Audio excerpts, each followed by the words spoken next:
السلام عليكم حبايبي، ازيكم؟ اخباركم ايه؟ يا رب تكونوا جميعا بخير. الصلاه والسلام على سيدنا محمد واله وصحبه اجمعين. النهارده بقى ايه نعمل مع بعض؟ انا جبت كوارع من على النت بصراحه، لان ما روحتش في حته. جبت كرع واحد وجبت بومبار. هنعمل النهارده بومبار وكوارع. فالكوارع معرفش، حسيتها انها غاليه شويه. هي مدياني الكرع ده بكام؟ ب150 جنيه. ده كرع واحد ب150 جنيه. طبعا انا غسلته بالدقيق والملح، وبعدين نقعته في ميه وخل وليمون كده، يعني ظبطته وشطفته. ودلوقتي ايه، حطيت في الحله هنا واتنين ليمون لومي، حطيت عود قرفه، حطيت فلفل اسود، حبهان ورق لورا مطحونين. بس كده، ده اللي انا حطيته. طبعا مش هنحط الملح دلوقتي غير لما تستوي، ونحطها بقى تغلي كده عشان تستوي وايه ان شاء الله نعمل فته مع بعض بقى على الشوربه بتاعتها. خلاص. والبومبار هوريه لكم.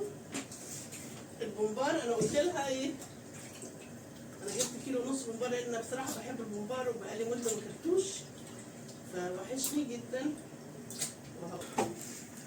بصوا البومبار اهو. انا قلت لها ما تنضفيهوش، انا قلبته عشان انضفه انا. ليه؟ لان عشان عايزه اعرفه فعلا بلدي ولا لا. تمام. لان ده المتنضف ما بتقدريش تعرفيه اذا كان بلدي ولا مش بلدي.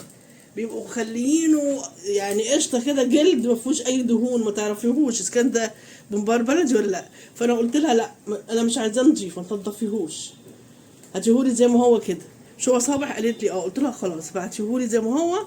انا قلبته، قلبه سهل جدا، تحت الحنفيه كده، تفتحي الحنفيه سرسوب صغير كده وتحطي البومبار وايه وتدخليها كده، وبعدين بالميه هتبصي تلاقيها هي كلها بتجري ورا بعضها. تمام. بس كده. بعد كده بقى هنضفه، انا هكحته بالسكينه دلوقتي. ها. وبعد كده اغسله بقى بالدقيق والملح، دعكيه بقى بالدقيق الاول مرتين، وبعدين بالملح مرتين، وتشطفيه كويس كل مره. تمام.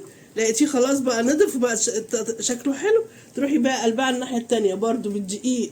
الناحيه التانية برضو ما تعدليه بقى بالدقيق برضو تاني، تغسليه بالدقيق مرتين وبالملح برضو.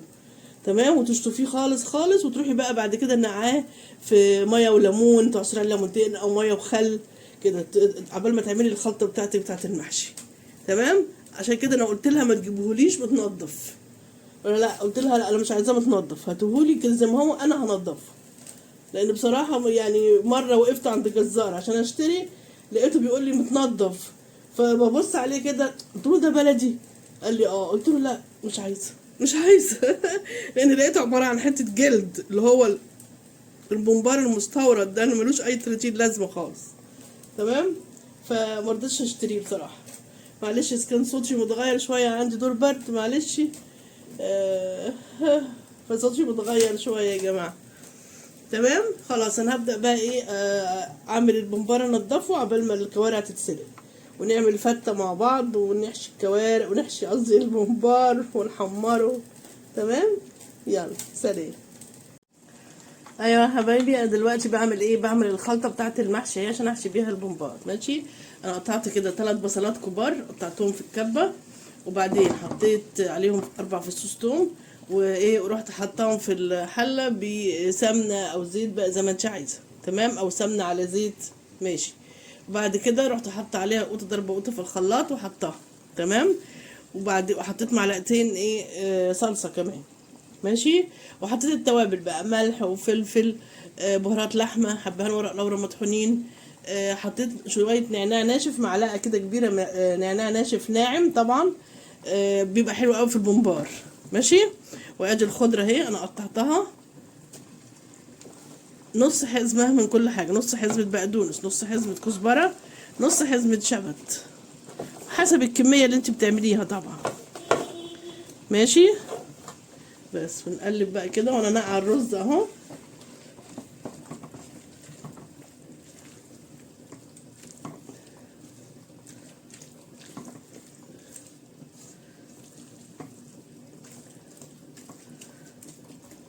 بس كده اصفي الرز بقى واحطه، وبعدين ايه، وبعدين نقعته وشطفته كويس قوي، ورحت نقعاه بقى بايه، بملح وخل وميه، يعني ميه فيها ملح وفيها خل وليمون، ورحت نقعها فيه شويه نص ساعه كده، بعدين رحت شطفاه وحطاه في المصفى عشان يبقى جاهز للحشو.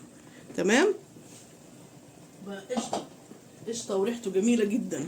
تمام. هصفي بقى الرز من الميه واحطه بقى على الايه، على الخلطه، وابتدي احشي. طبعا انتوا عارفين الحشو، اما تيجي تحشي البمبار ما بتملوهوش على الاخر عشان هو بيتنفخ والرز بيزيد، عشان ما يطرقعش منك في الميه في الشوربه وانت بتغليه بتسويه يعني. ماشي، لازم تخليه مهوي شويه كده. تمام. يلا احشيه وارجع لكم.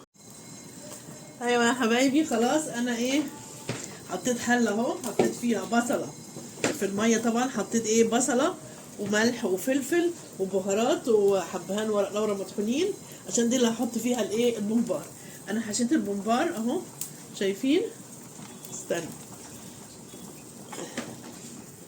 اهو البمبار اهو انا حشيته، شايفين انا سايباه مهوي ازاي، مهوي. تمام. ما مملوهوش على الاخر، لازم يكون فيه شويه كده عشان لما الرز ينفش ما تتقطعش. ماشي.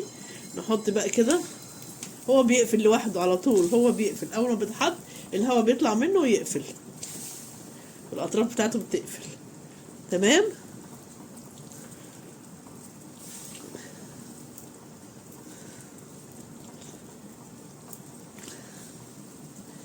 هحطه بقى كله، هحطه كله، واما يستوي بقى وهعمل بقى الفته، هتقطع العيش واعمل الرز عشان استعد للفته. ماشي. ايوه يا حبايبي، انا كده قطعت العيش بتاع الفته وحمصته بالزبده وبالسمنه، وبعدين رحت حط عليه شوربه. تمام. وبقى اديني بقى احمر الثوم اهو، احمر الثوم والكزبره. تمام. وهحط عليها فلفل اسود برضه عشان تبقى حلوه كده، تبقى سبايسي كده وتبقى حلوه. ماشي. رش عليها شويه فلفل اسود كده على الثوم، تبقى حلوه قوي. تمام. عملتها بالزبده بصراحه. تمام. والخل نحط نص كوبايه خل او اكتر حسب ما انت عايزه، لان لما بيبقى طعم الخل فيها واضح بتبقى حلوه قوي. تمام. هنشوفها دلوقتي.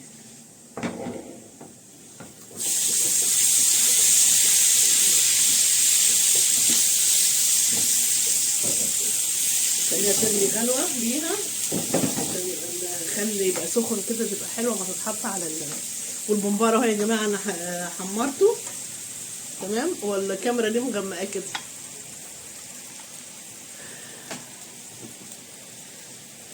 هو مش غامق قوي كده، بس ما اعرفش ليه الكاميرا مغمقه كده. اهو يا جماعه الطشه. احط بقى، انا اجيب احط الرز دلوقتي. تمام كده. بس كده اطفي بقى البوتاجاز، هنجيب الرز بقى دلوقتي. بسم الله الرحمن الرحيم.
تمام كده. نجيب بقى الدمع برضو، انا عامله دمع طبعا، الفته لازم يكون ليها دمع. ثواني نجيب الكبشه، فين الكبشه؟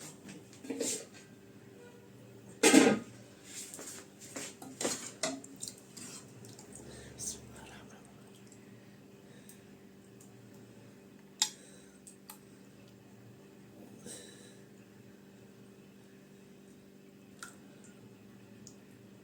تمام كده يا جماعه. هغرف بقى، هكمل غرف بقى عشان لسه هغرف الكوارع وارجع لكم تاني اوريكم بقى السفرة كلها. ايوه يا حبايبي خلاص اهي السفرة، شايفين ادي الفتة وادي الكوارع، طبعا اللي عليها العين والنني زي ما بيقولوا، العين والليلي. ادي الكوارع وادي البومبار والدمعة بتاعت الفتة.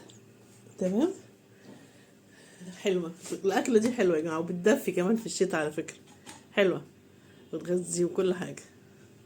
متنسوش اللايك يا حبايبي، يلا سلام عليكم.